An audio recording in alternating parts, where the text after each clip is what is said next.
Ang pinakamay init na balita ngayong araw ng linggo. BRP Teresa Magbanwa na ilang ulit binangga noon ng mga barko ng China bumalik sa Palawan matapos ang 5 buwang pagbabantay sa Escoda Shoal. Mga tauhan ng Philippine Coast Guard na sakay nito, gutom at dehydrated na dahil kinulang na sa pagkain.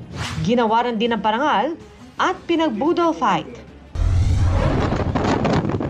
Bangkang inabot ng malaking alon sa dagat ng Busuanga, Palawan, tumao. 5 sakay nito, kabilang isang bata, sinagip. Mga nagsiswimming sa baha sa Metro Manila just for fun, bawal na ayon sa MMDA. Sa gitna ng malaking sunog sa Tondo, Maynila, babae, napaanak. Bulalong may pinya, may kapares, at may kimchi. Kabilang sa mga ibinida sa Creative Bulalo Challenge sa Tagaytay.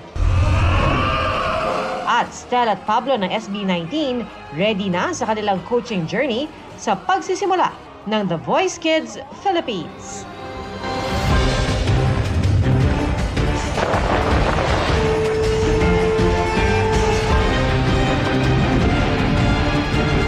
Nakatuto kami.